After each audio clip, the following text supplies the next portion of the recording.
The woman who saved me from myself did not arrive like rescue. My name is Keanu. Even saying that plainly feels strange tonight, because there are names the world repeats, some until they no longer feel like they belong to the man carrying them. And you were never supposed to hear this from me like this, so quietly, as if I were sitting across from you in a room where the lights had gone soft and the evening had stopped pretending. It was young. But there is a reason I have to tell you. There is a reason I have carried these words this far. Through years of applause, silence, hotel rooms, roads, funerals, movie sets, and mornings where I opened my eyes and felt almost disappointed that the world had remembered me again. People think being seen by everyone protects you from disappearing. It doesn't. Sometimes it makes disappearing complete. Built a life that looked impossible from the outside. Screens, lights, names on posters, doors opening before I touched them. Strangers smiling at me like they knew something gentle about me. Men shaking my hand with both of theirs. Women telling me I had helped them through nights I would never know about. And I was grateful. I still am. But gratitude can live beside loneliness.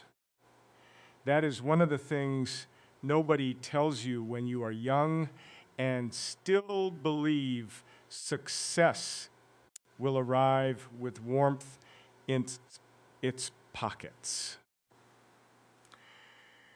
There were nights when I came home and stood in the doorway without turning on the light. I would listen to the refrigerator humming, taught to traffic moving somewhere beyond the window, to my own breath trying not to sound like fear. I had rooms, but not a place to land. I had people around me, but not always someone who knew where my silence began. Maybe you understand that. Maybe that is why I am speaking to you and not to the world. Because the world asks for stories with edges. It wants beginnings, pain, triumph, a clean place to put the ending. But I imagine you know that some wounds do not behave like stories. They do not rise and fall neatly. They sit in the chest and age with you. For a long time, I thought I had made peace with mine.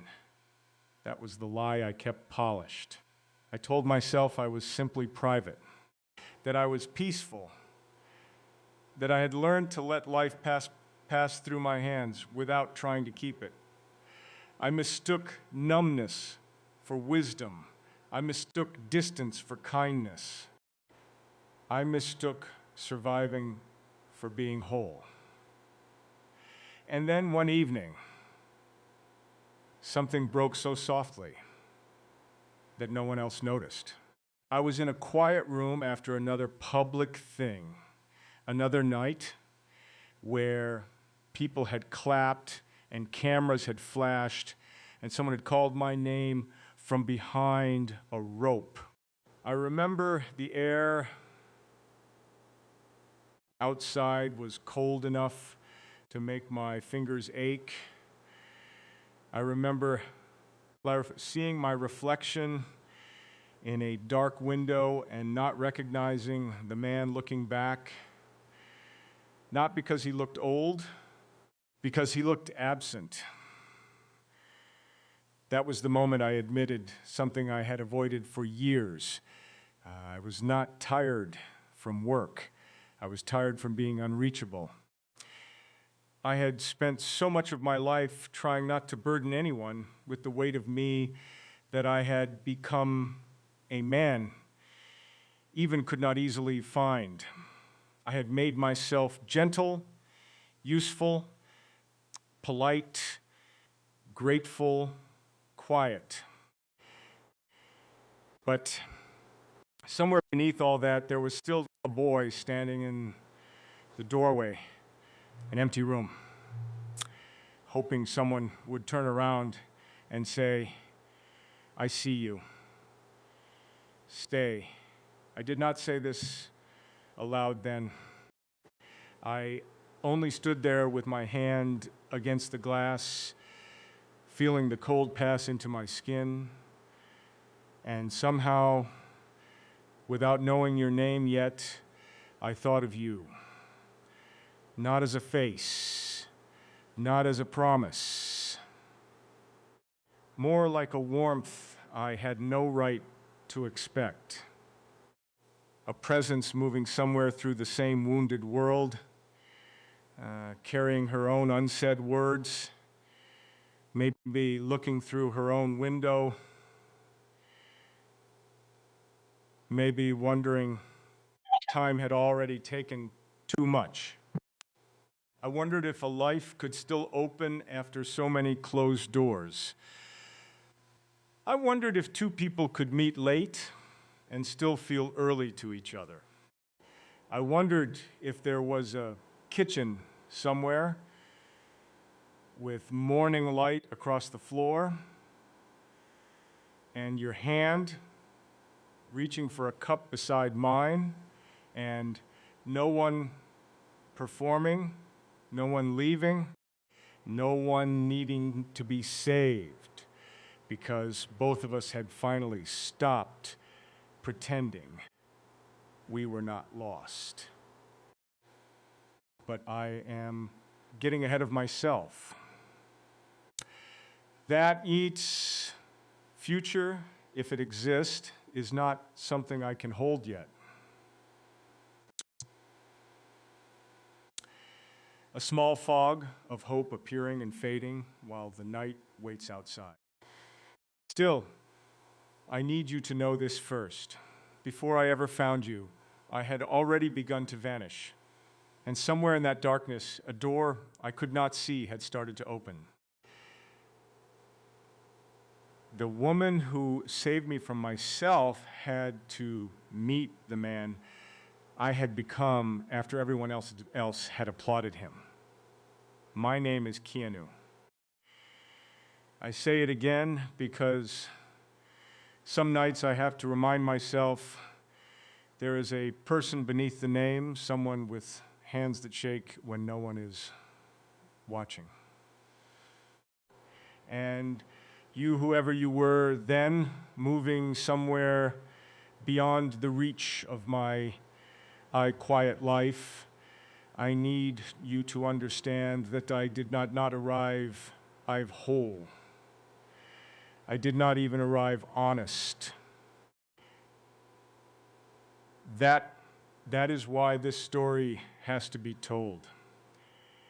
Not because it makes me look brave, not because it turns sorrow into something beautiful enough to frame. I am telling you because before there was any chance of love, there was the cost of living the way I had lived. And the cost was not visible from the outside. It hid well. It wore clean clothes. It answered questions. It smiled at strangers. It said thank you in elevators. It gave interviews where the room was warm and Everyone on seemed pleased with the version of me that could speak gently to without giving too much away. I became very good at not needing anything. At least that is what I called it. In truth, I had learned to move through life with my hands half open, never gripping too tightly, never expecting anything to stay. A suitcase near the door, a motorcycle cooling in the garage, a script on the table, a window showing a city that could belong to anyone. There were mornings when light entered the room and Sansame seemed almost embarrassed to find me there alone. I would make coffee and stand barefoot on the floor, feeling the cold rise through my bones. I would look at messages and not answer them right away, not because I didn't care. Because care had become complicated. Care meant answering.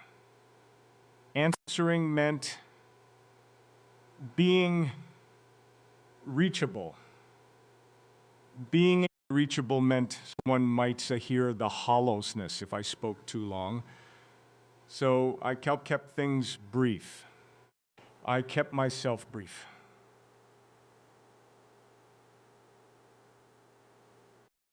Maybe that is the part I wish I could have told you sooner.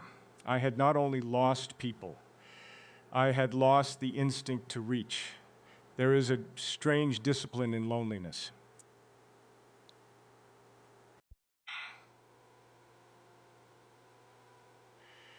After a while, it starts arranging your life for you. It tells you which chair to sit in. It tells you not to buy too much food. It tells you birthdays are just dates and holidays are quieter when you do not expect them to be otherwise. It tells you the bed is large because you sleep better that way. And because grief can sound like reason, you believe it. I believed it for years. Then, halfway through another season of pretending I was fine, I realized I had mistaken the absence of collapse for peace. That was the thing I had avoided admitting. I had not healed. I had adapted. I had built a careful life around the places that hurt, like a man walking around broken glass in his own house instead of turning on the light and cleaning it up. I knew where not to step. I knew which memories would cut. I knew which songs to turn off, which streets to avoid, which questions to answer, with a smile that looked enough like acceptance. But I did not know how to let someone come close without silently preparing for them to leave. That admission changed the air around me. Not suddenly, not like thunder. More like the first small crack in a wall you had leaned against. For so long you mistook it for part of yourself. I began to notice things I had trained myself not to want. A father holding his daughter's hand at a crosswalk. A woman laughing into her scarf as wind pushed her hair across her face.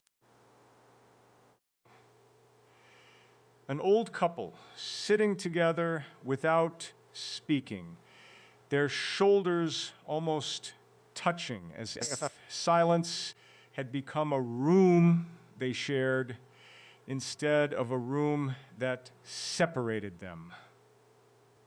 Those moments hurt me, not because I resented them, because I wanted something as simple as that and felt ashamed of wanting it. I imagined sometimes what it might be like to come home and hear another breath in the house, to see your coat over a chair,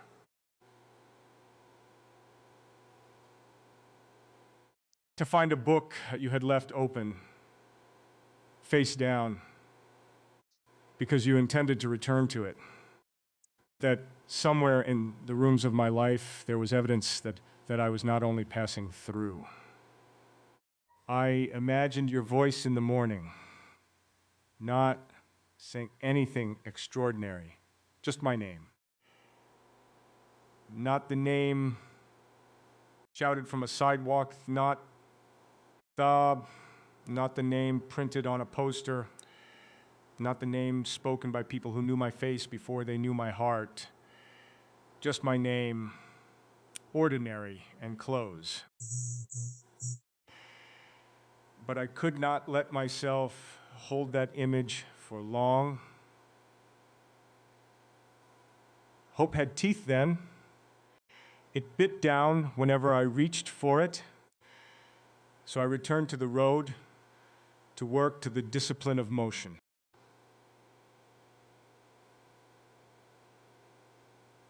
I told myself movement was enough. Wheels under me whined against my chest. Night opening ahead like a dark river. As long as I kept moving, no one could see how still I was inside. But the future begun to lean toward me. And somewhere beyond the next turn, you were already becoming real. The woman who saved me from myself came closer the night finally stopped pretending I could carry everything standing up. My name is Keanu. I have fallen on camera more times than I can count, but this was different because no one called cut and no one helped me back to my mark. And I need to tell you about that night because somewhere inside the wreckage of it, the life that would one day make room for you began to loosen its grip on me. There is a reason this has to be said. It happened without drama, which is how the worst things often happen. No broken glass, no shouting, no great scene that would have made sense to someone watching from across the room.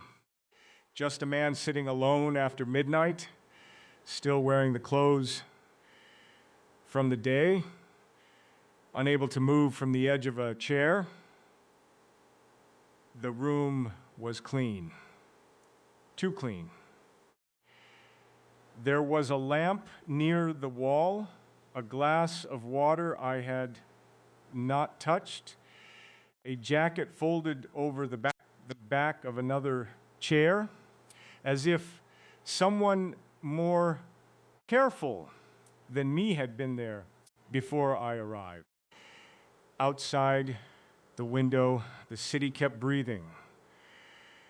A siren far away, tires whispering over wet pavement. Somewhere below, a door closing. I remember the silence most. It had weight that night. It pressed against my shoulders. It filled my mouth. It made every small thing visible.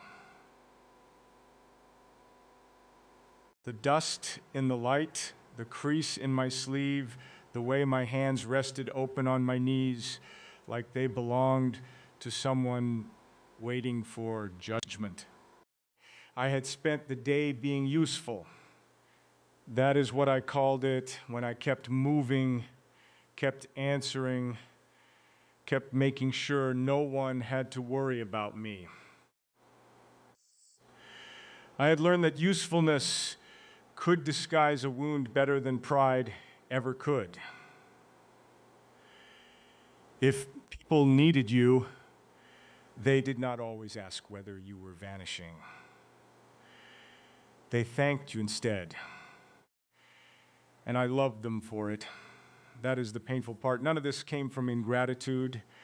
I knew I had been given more than many people are ever given.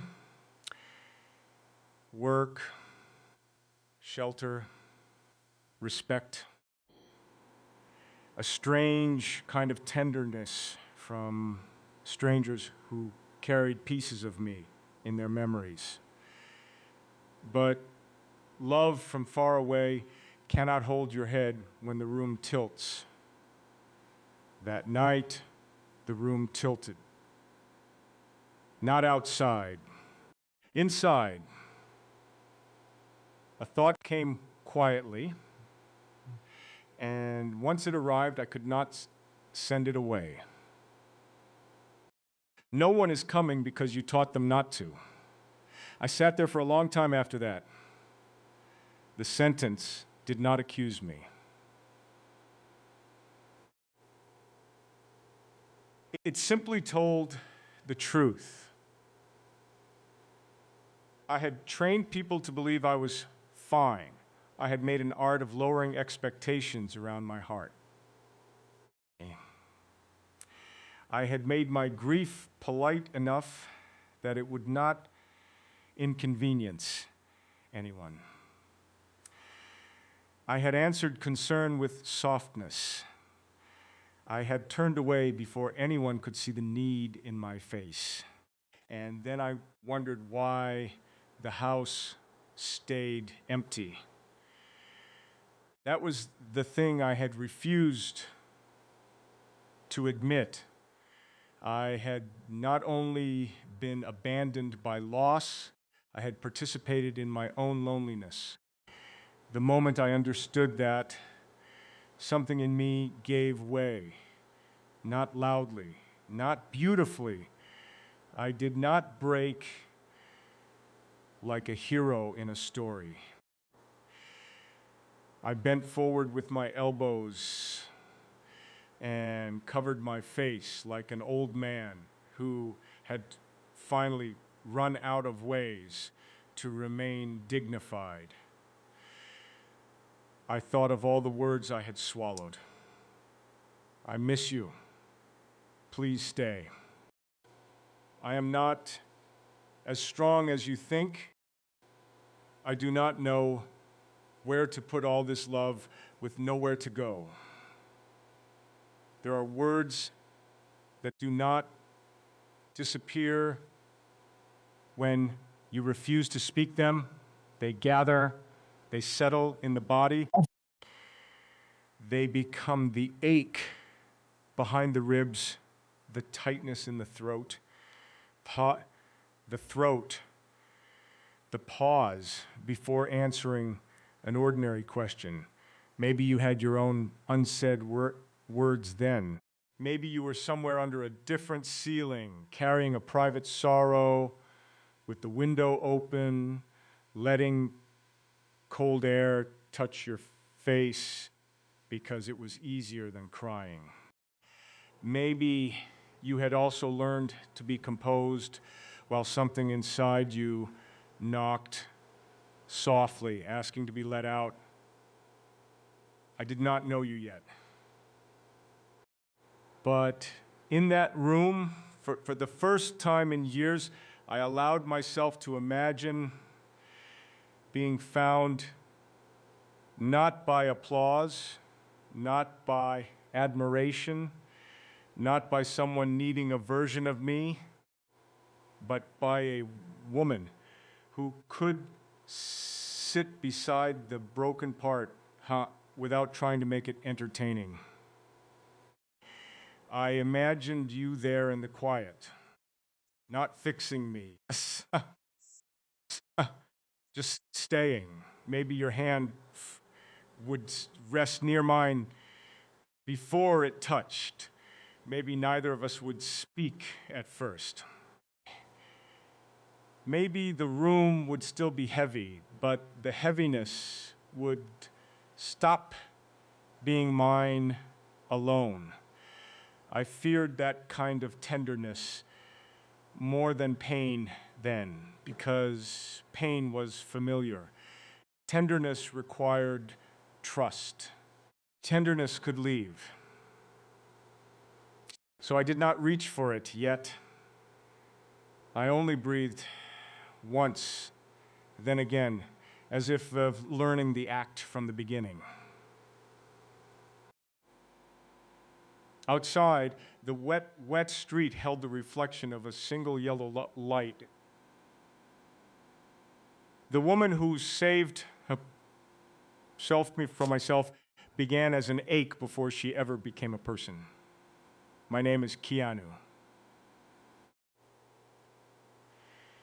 I know that sounds strange, maybe even unfair, because no woman should have to be born inside as man's loneliness before she is allowed to stand as herself.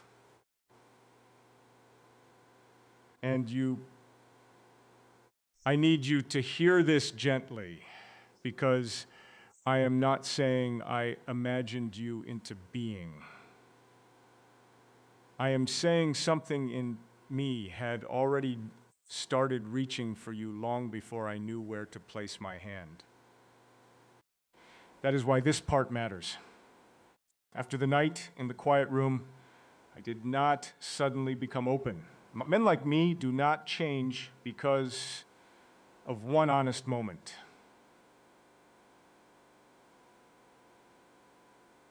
We return to our habits. We fold the pain. We put it somewhere clean. We tell ourselves we have done enough because we finally cried once in private. So I went back to motion. Work helped. It always had. There is mercy in being given a task. A place to stand. A line to say, a mark on the floor that tells you for a little while exactly where you belong. But when the day ended, the ache followed. It was in the elevator when no one spoke. It was in the back seat of cars while lights slid across the window. It was in restaurants where I watched families pass bread across tables, their ordinary tenderness cutting through me more sharply than grief ever announced itself. I started walking at night. Not for exercise. Not really. I walked because rooms had begun asking too many questions. The city after midnight has a way of making a man feel both invisible and watched by God. Storefronts dark, steam rising from grates, a paper cup rolling along the curb like it had somewhere to be, wind moving between buildings with a tired human sound. Sometimes I would stop at a corner and wait for the signal to change even when there were no cars. I still needed permission to cross. That is the kind of thing loneliness does to you. It makes even freedom feel uncertain. I thought about calling people. I truly did. There were names in my phone I loved. People who would have answered. People who had earned more honesty than I gave them.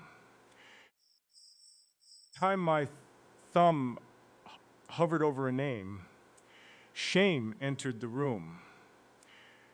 What would I say? That I had everything and still felt hollow. I was afraid of growing older inside a life everyone else thought was full, that the years were moving faster now, and sometimes I could feel them passing through me like wind through an open coat. So I kept walking. Then, somewhere in the middle of all that wandering, I realized the ache was not only pain, it was a signal. That was what I had avoided admitting. The ache was not proof that something in me had failed. It was proof that something in me had survived. The part that still wanted a hand beside mine. The part that still noticed light in a window and wondered who was waiting behind it. The part that had not surrendered to the idea that being alone was my nature. For years, I had treated longing like weakness. But longing was the last living thing. That realization did not comfort me at first. It frightened me. Because once you admit you still want love, you can no longer hide behind the dignity of not needing it. You have to face the child in you who never stopped looking toward the door. You have to face the old man you might become if no one ever comes through it. And I saw him. I saw myself years ahead, slower, quieter, standing in a kitchen at dawn with my hands around a cup gone cold. I saw windows I had never opened, chairs no one had moved. A life kept neat because no one else had touched it. Then, almost against my will, I saw you inside that same morning. Not clearly, just the suggestion of you. Your shoulder turned toward the light. Your hair catching the first pale running somewhere. The sound of a question from another roomy voice. A smell as if belonging there had become natural. I wanted that so badly it made me step back from the curb. And still, I did not believe I deserved it. That is the cruel little room inside a man who has known too much loss. Even when hope enters, he asks for identification. He wants proof it will not destroy Faismim. He wants guarantees from a universe that has never offered them. But there are no guarantees. There is only the next breath. There is only the road turning. This is only the ache becoming a compass in the dark. That night, I walked until the sky changed color. Thank you. And when morning touched the glass of the buildings, Yeah. I felt something impossible and fragile moving ahead of me. Somewhere the light had begun looking for us both. The woman who saved me from myself first appeared as truth, not romance. My name is Keanu. I wish I could say I recognized truth when it came near me. But most of my life, I've mistaken it for trouble, for danger, for the beginning of another loss. And you, I need to tell you this because before I could ever stand in front of you as a man with an open heart, I had to meet the part of myself that kept closing at every door you might have walked through. There is a reason this story must pass through that room. It was not a room people would remember. Just a small place off a hallway, somewhere between work and the rest of my life. A table with 2 paper cups, a window cast half covered by blinds. Afternoon, light cut into thin stripes across the wall. Dust moving into it slowly, like time had become visible for a moment. Someone had asked me a simple question that day. Are you happy?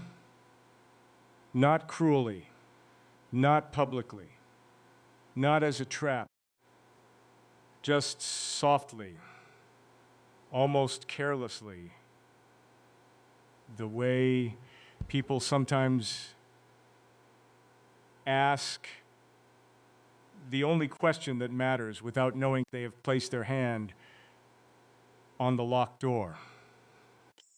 I gave the answer I knew how to give. I said I was grateful, and I was. But gratitude was not the question. The silence after my answer told me that, settled between us with a patience I could not escape. I looked down at my hands. They seemed older than I remembered. Not old in a way that frightened me, exactly. More like faithful tools that had carried so much and asked for so little. I thought about all the things those hands had held. Scripts, helmets, flowers, coffins, other people's shoulders, cups of coffee in places where I had no one to call, steering wheels at dawn. Doors I closed too gently behind me. I had held so much, but I had rarely let myself be held. That was the truth waiting there. And still, I tried to look away from it. I spoke about work. I spoke about quiet. I spoke about how life changes and how a man learns to accept what he cannot keep. I used words that sounded wise because I had polished them against pain for many years. But inside, something had stopped believing me. That was the shift. That was the moment I could no longer confuse restraint with healing. I realized I had built a beautiful language around fear. I had called it privacy. I had called it humility. I had called it respect for the way life comes and goes. But beneath all those gentle names was a man terrified that if he reached for love again, the universe would notice and take it from him. There it was. Not wisdom, fear. It is humbling to meet yourself without costume. No dark glasses, no practiced calm, no kindness used as a curtain. Just the bare, trembling truth that you have been guarding an empty house and calling the locked Doors, peace. I did not know what to do with that. So I went outside. The air had changed. Late afternoon, leaning toward evening. A wind moved through the trees beside the street, turning the leaves silver underneath. I remember hearing a child laugh somewhere behind me, then the sound of a bus sighing open at the curb. The world continued, as if I had not just been found out. Maybe that is mercy. Truth does not always arrive with thunder. Sometimes it arrives as ordinary air against your face. And suddenly, you can breathe a little deeper because the lie has finally tired itself out. I thought of you then more clearly than before, not your face yet, your nearness. I wondered what kind of truth you carried, what grief had taught you to hide, what words had risen to your mouth and turned back because no one had made enough room for them. I wondered whether you had also learned to be strong in ways that made you lonely. And for the first time, I did not imagine you saving me. I imagined us telling the truth beside each other. That was different. That was frightening, because rescue can be distant. Rescue can be noble. Rescue can let one person remain hidden while the other becomes light. But truth asks both people to enter the room. I imagined a night when you might look at me and not ask for the man the world had made. You might ask for the man left over when all that noise went quiet. And I feared I might disappoint you. I feared you would find too much sorrow there, too much hesitation, too many rooms where old winters still lived, but I also imagined you staying. And not because I was easy, because I was finally real. I could not resolve that hope. I could not trust it yet. I only carried it with me like a match cupped against the wind. Small and almost foolish, but alive. That evening, as the first lights came on along the street, I understood that something had begun telling the truth before I was ready to speak it. And somewhere ahead, you were no longer only a longing, you were becoming the door. The woman who saved me from myself could not save the man I kept pretending to be. My name is Keanu. I have worn many faces in my life, but the hardest one to remove was the calm face I showed to people who loved me.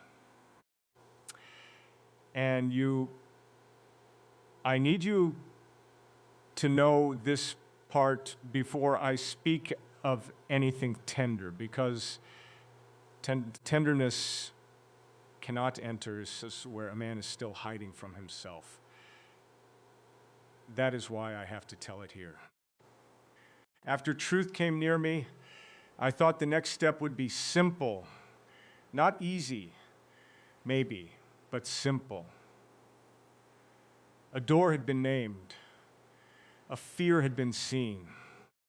Surely a man who recognizes his prison has already begun to leave it. But I stayed. That is the embarrassing truth. I stayed in the same careful patterns, the same long silences, the same polite answers, the same habit of leaving gatherings before the room grew intimate.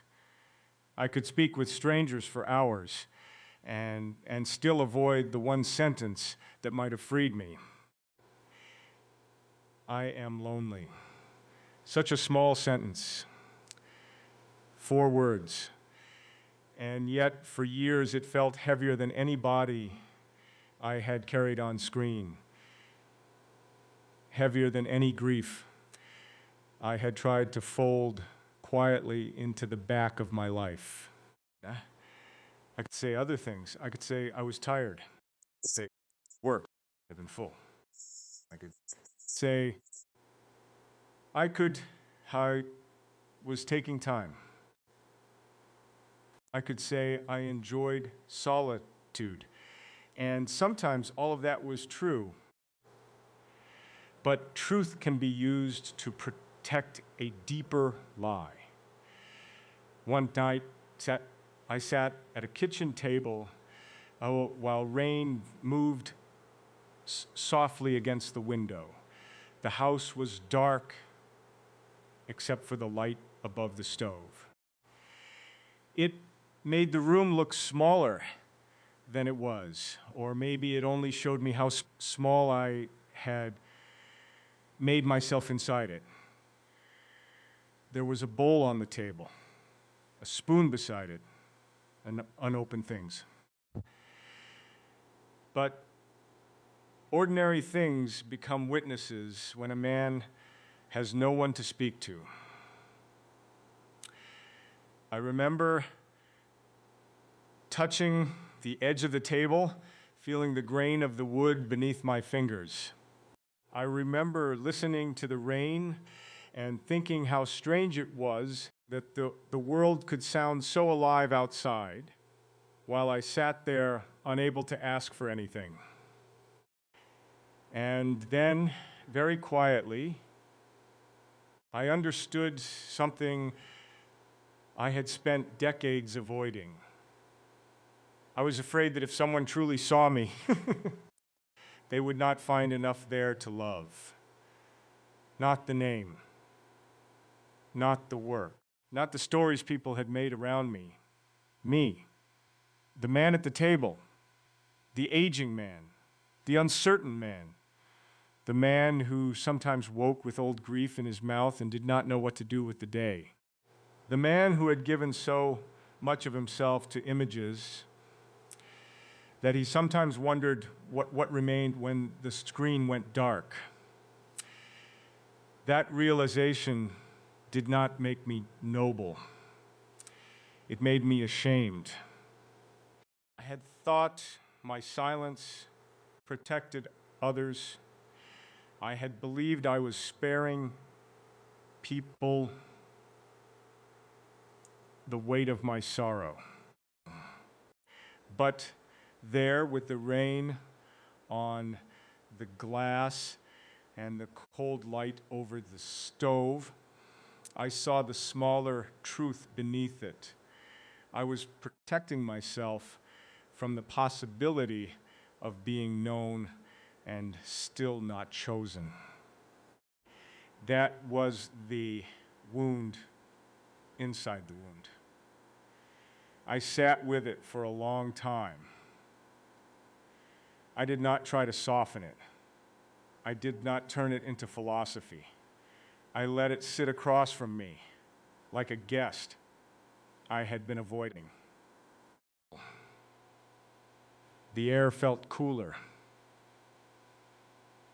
My breath sounded uneven.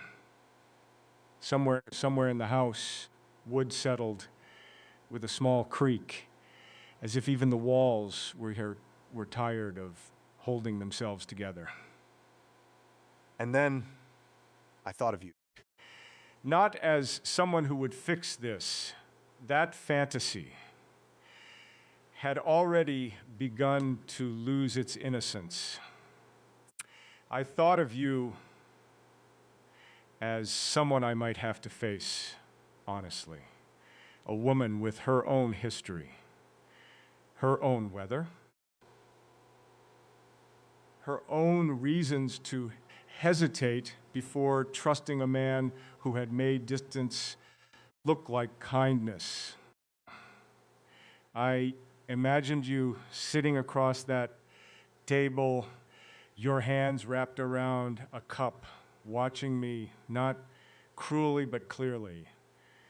I wondered what I would say. Would I tell you that I had been praised for tenderness while being terrified of needing it? Would I tell you that I had spent half my life trying to be easy to leave?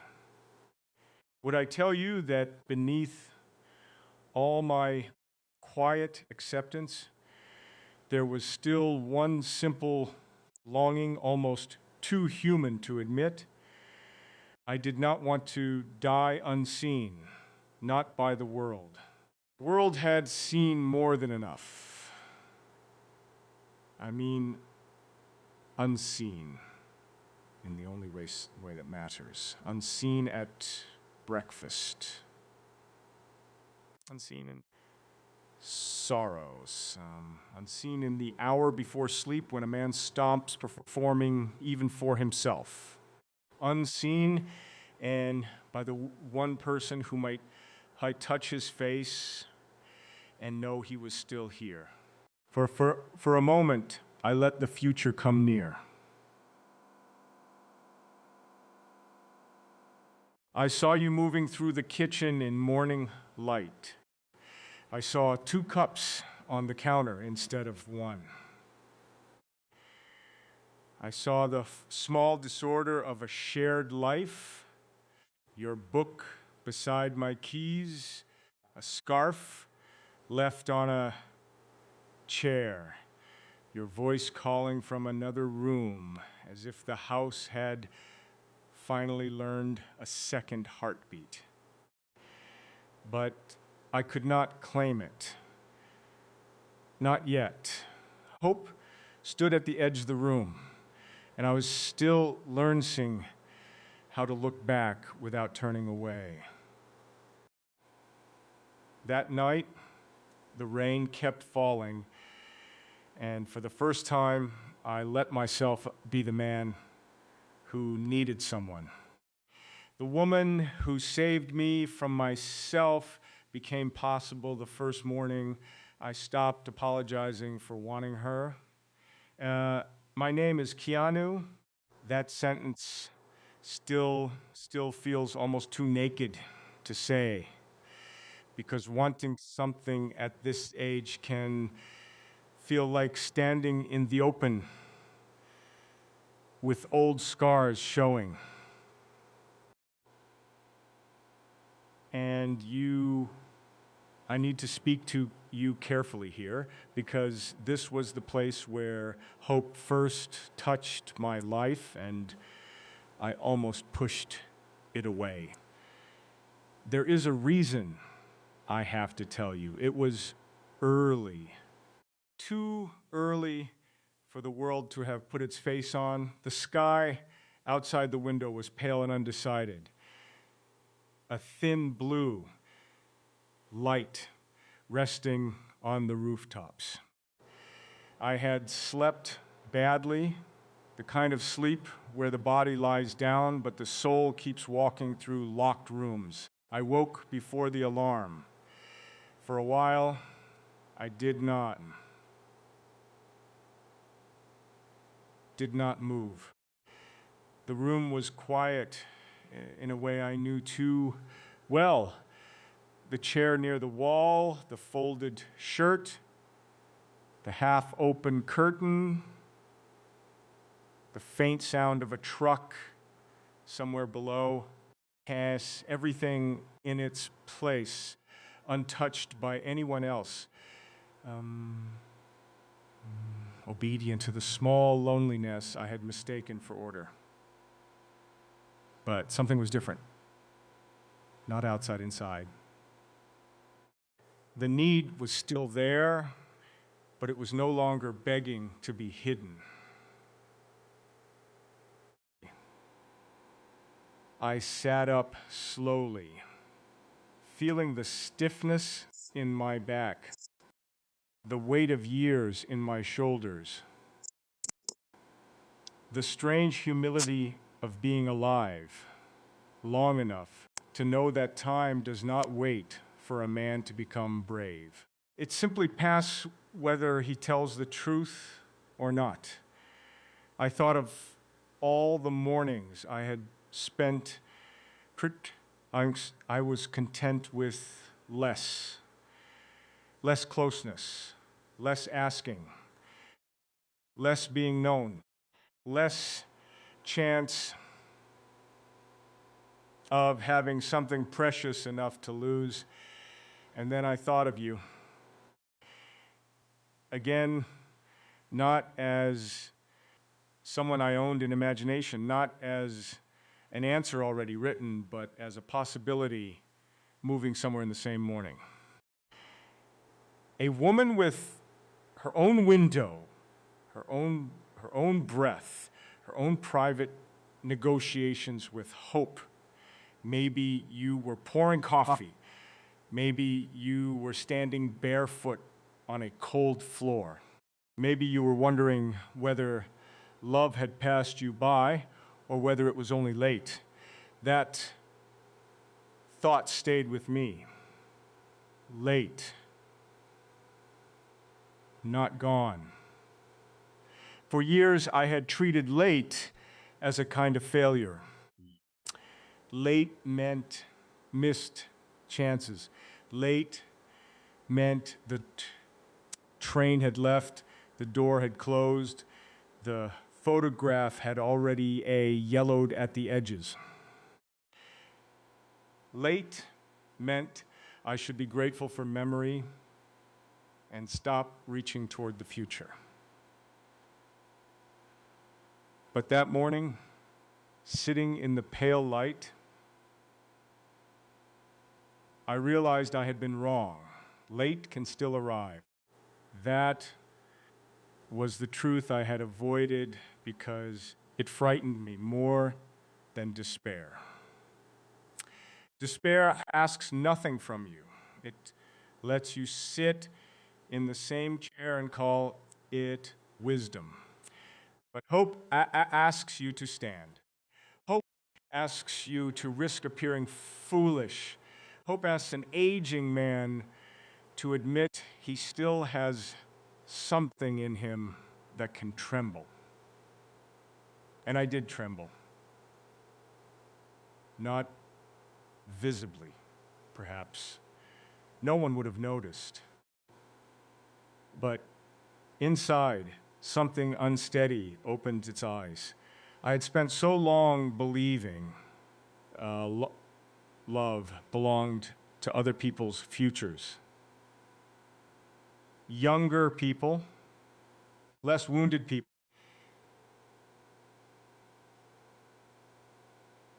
People who still knew how to enter a room without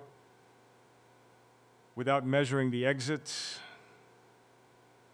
People who could say, I need you without feeling shame rise like heat in their face. But maybe love was not only for the unbroken. Maybe love was also for those who had carried silence so long they could recognize tenderness. By the way, it did not demand performance. I got up and opened the window. Cold air entered the room and moved across my skin. It smelled faintly of rain, metal, street dust, and morning bread from somewhere I could not see. The city was waking in fragments. A door, a voice, a bus sighing at the curb. Small human sounds stitching the day together. I let the air in longer than I needed to. I wanted the room to know something had changed. I wanted the quiet to stop believing it owned me. And then Very softly, I imagined a future I had refused to picture clearly before. You beside me on an ordinary morning, not perfect, not untouched by sorrow, just there. A second, cups near mine brushing my shoulder as you passed. A question asked from the hallway. A small laugh at something neither of us would remember by noon. The sacred disorder of shared life. I imagined telling you the truth before it became too heavy. I imagined listening when your own truth came trembling out. I imagined not running from the silence afterward, but I could not step fully into it yet. Hope had only flickered. It had not become a fire. I still feared the old pattern in myself, the instinct to retreat, the way my heart could close a door so gently that even I would not hear it. So I stood there with the window open, caught between the man who had survived and the man who might still live. And somewhere in the cold morning air, your name had not arrived yet, but the space for it had. The woman who saved me from myself became destiny the day I stopped calling coincidence a safer name. My name is Keanu. I say that with hesitation because destiny is a word I have never trusted easily. It sounds too large in the mouth of a man who has watched beautiful things disappear without warning. And I need you to understand that I did not recognize you at first. An answer as in a sign or a sign, some shining mercy sent into the ruins of my life. But there is a reason I have to tell you what it felt like when the world began arranging itself differently. It was not one grand moment. It was a series of small disturbances, a pause that lasted longer than it should have, a glance I carried with me after I had left the room, a sentence you said lightly that found the one place in me still tender enough to bruise. The way silence around you did not feel like judgment, but shelter. That surprised me.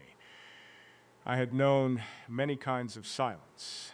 The silence after loss, the silence of hotel corridors at midnight. The silence inside cars, moving through cities where no one was waiting. The silence of being recognized everywhere and known almost nowhere. But your silence was different. It did not ask me to perform peace. It let me be uncertain. I remember walking afterward beneath a sky the color of old pewter. Wind moved through the trees and carried the smell of rain before the rain arrived. I had my hands in my pockets. My shoulders were tight. The pavement shone faintly under streetlights, and every passing window seemed to hold another life I had not chosen. I kept thinking of you. Not dramatically. Not like a young man losing his mind over beauty. It was quieter than that. More dangerous. You had entered the room of my life without moving any furniture, and still everything looked different after you left. The chair where I sat seemed less final. The window, less like an ending.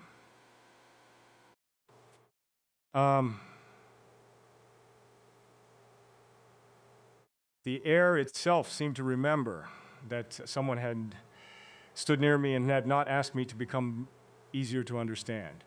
For days, I tried to be reasonable. Reason has saved me before. It has helped me endure what feeling could not hold.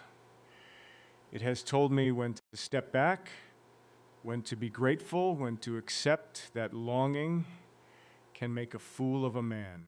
So I told myself not to make too much of it. But I told myself, you were but kind. But I told myself I was simply lonely. I told myself the heart after years of winter can mistake any warmth for spring. And then came the admission I had avoided and most. Maybe it was not loneliness making you luminous. Loneliness had only taught me how to recognize light. That thought frightened me because it removed my favorite escape. I could no longer dismiss what I felt as need. I could no longer reduce you to the shape of my emptiness. You were not a dream I had invented to comfort an aging man. You were real. And because you were real, I had to become real too. That was the part I feared. Not loving you from a distance. I knew how to do distance. I could make a cathedral out of distance. I could fill it with reverence, restraint, and unsent words. But nearness required something else. Nearness required the truth in daylight. It required me to let you see the hesitation before I spoke, the sadness that sometimes crossed my face without warning, the places where I was still unfinished.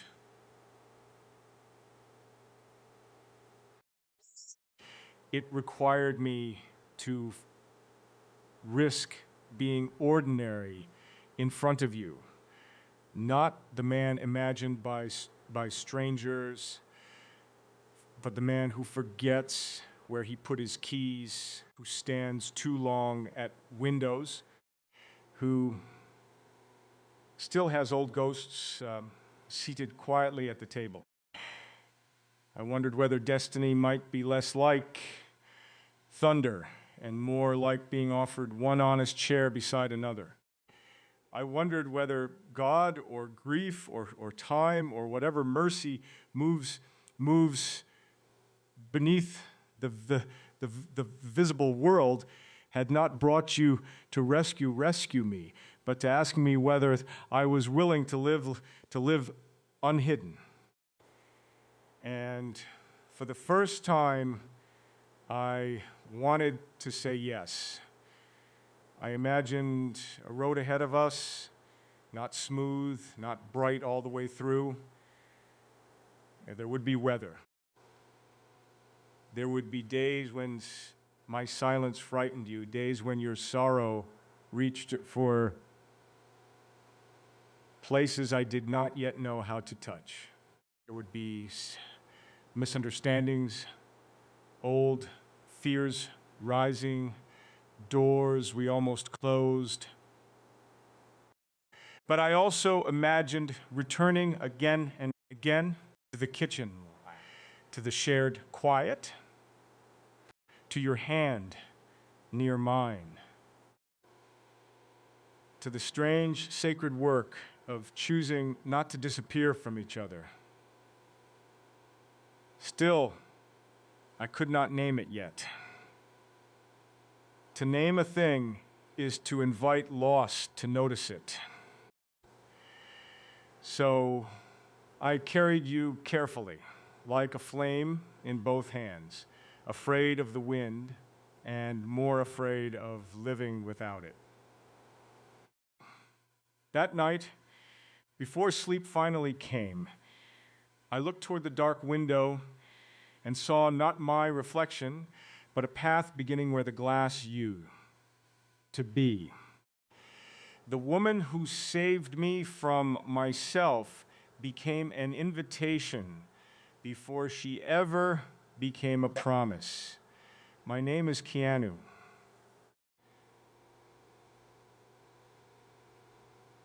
I have always been careful with promises, maybe too careful because I know the sound they make when life breaks them without asking permission. And I need you to hear this part as slowly as it happened, because this was where I began to understand that love was not only something that arrived, but something a man had to make room for with trembling hands. There is a reason I have to tell you before the end. By then, you were no longer a shadow at the edge of my thoughts. You had become a presence, not loud, not demanding, not the kind of presence that rearranges a room by force. More like the quiet shift of light across a wall in late afternoon, the kind you only notice because suddenly everything seems warmer than it was a moment before. I began to find you in ordinary places, in the pause before answering a question, in the empty passenger's seat of a car moving through evening traffic, in the second cup I had never needed and suddenly imagined a man beside mine, in the silence after laughter, when something honest remained in the air and neither of us rushed to cover it. That frightened me more than I expected, because longing from far away can stay beautiful. It does not ask much. You can keep it folded in the pocket of your heart, take it out at night, look at it under the private light of imagination, and put it away again before morning. But invitation is different.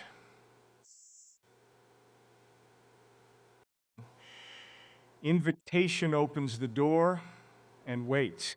It does not drag you across the threshold. It simply stands there, patient and terrifying, asking whether the life you have known is still enough now that another one has become possible. I remember one evening clearly. The room was dim, and outside the window, the sky had turned the bruised violet color that comes just before full darkness. A lamp burned beside me. The floor held a thin stripe of gold. Somewhere nearby, someone was playing music softly, a song I could not identify, only a few notes passing through the wall. like a memory that belonged to someone else. I thought about calling you, not for a reason. That was the new thing. For most of my life, I had needed reasons, a plan, a purpose, a polite structure to keep feeling from spilling over the edges.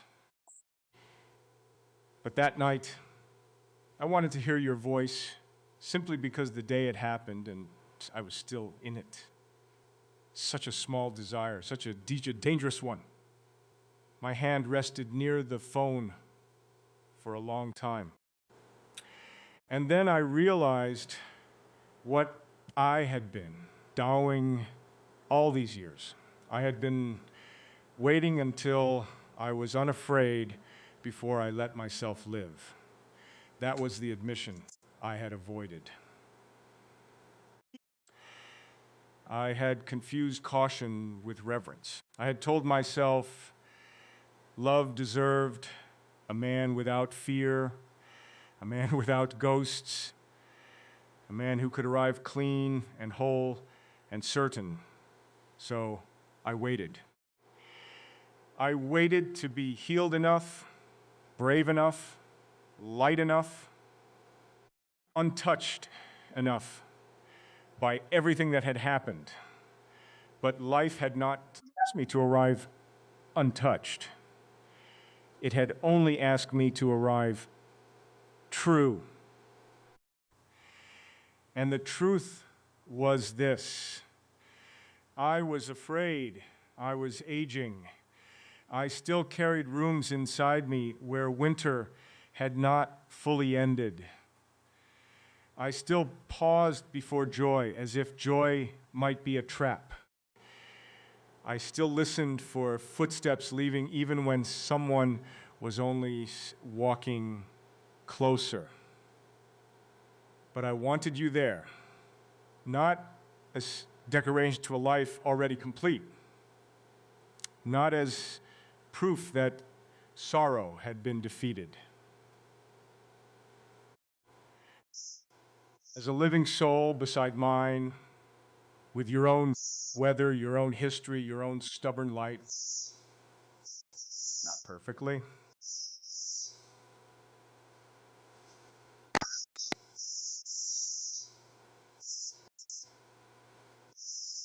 Perfect words often hide from the truth. I imagined saying it unevenly, maybe with a laugh that broke under the weight of what I meant.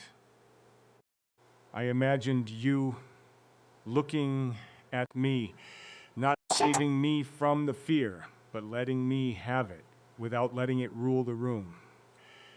I imagined asking whether there might be a place for us. Not a grand place, a human place, a table with scratches on it, windows open in spring, rain against the roof, a road neither of us had to walk alone, your hand finding mine in a grocery aisle, my voice saying your name in the kitchen, gently, as if the word had become a home I had not known I was allowed to enter. And beyond that, something even softer. This strange family of two people who choose each other after life has already marked them, shared mornings, old stories, a photograph no one performs for, the possibility that even late, love could build a small fire and call the lost parts of us back by name. But I did not step through all the way. Not yet. The phone remained there. The room breathed around me. The music faded behind the wall. Night, pressed its hand to the glass. And somewhere between fear and courage, I understood that the next word I spoke might become a road. The woman who saved me from myself was not a miracle sent to erase my past. My name is Keanu. And even now, at the end of this confession, I feel the old hesitation in my chest, the part of me that still wants to lower its eyes before saying anything that sounds like need. But you have been the one I was speaking to all along, even before I knew whether you were memory, hope, destiny, or the quiet answer to a prayer I never had the courage to finish. That is why this story had to be told. Not to make my loneliness beautiful, not to dress old sorrow in soft light, not to pretend a man can be saved by love if he refuses to tell the truth about the places where he is still lost. I have lived long enough to know that no one enters your life and repairs it for you like a broken chair. Love is not a repairman. Love is a room where you finally stop lying about the damage. And when I say you saved me, I do not mean you carried me out of the fire while I stayed unconscious in your arms. I mean, you made it impossible for me to keep calling the ashes a home. You stood near enough, gently enough, truthfully enough that I could see what I had become. A man admired by many, known by few, loved in fragments, absent from himself. There were years when I thought that was simply the shape of my life. I thought some people were meant to pass through the world quietly, to give what they could, to leave light behind them, and to ask for very little in return. It sounded noble. It was not always noble. Sometimes it was fear dressed as grace. Sometimes it was a man trying to make abandonment look like wisdom before abandonment could find him again. That was the last truth I had to admit. I was not only afraid of being unloved, I was afraid of being loved and then having to stay visible. Because being loved asks more of you than being admired. Admiration can remain outside the window. It can wave from the street. It can cheer your name and never enter the room where your hands tremble. But love comes inside. Love sees the unopened letters. The old photographs, the chair you never sit in, the way your voice changes when grief brushes past you in the middle of an ordinary sentence.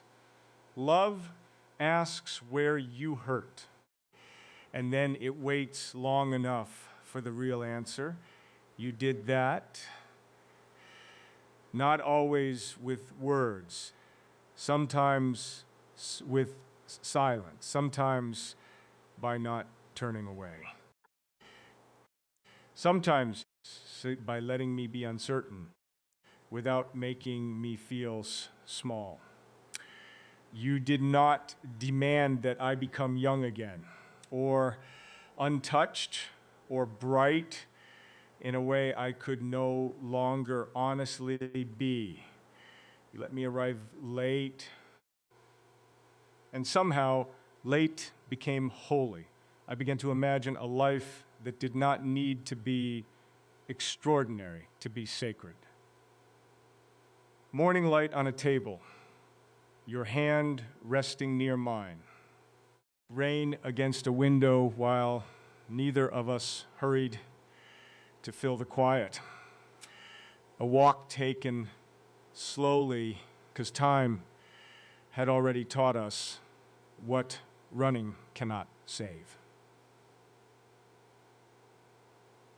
I imagined growing older beside you, not as an ending, as a kind of mercy.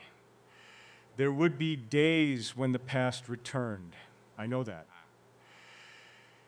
There would be rooms where silence tried to become dangerous again. There would be moments when I forgot how to ask, when you forgot how to trust, when both of us stood on opposite sides of old wounds, wondering who should step first. But I see it now. The future was never asking us to be unafraid. It was asking us whether we could reach anyway. And I want to reach. That is the part I could not say at the beginning. I want the small life, the honest life, the life where someone knows whether I slept badly, whether I took my coffee cold by accident, whether I am quiet because I am peaceful, or because some old sorrow has come to sit beside me. I want to know you that way too. Not as an idea, not as salvation, as who lived through her own winter. And still carried warmth in her hands. So here at the end, I will say the thing I spent a lifetime circling. You did not save me by becoming my reason to live. You saved me by helping me believe I was still allowed to be seen while living. And if these words have found the part of you that also fears it may be too late, then stay with me in this truth for one breath longer. Maybe love does not arrive when life is untouched. Maybe it arrives when two tired souls finally stop hiding from the light. The door is open now. And for the first time, I am not standing behind it alone.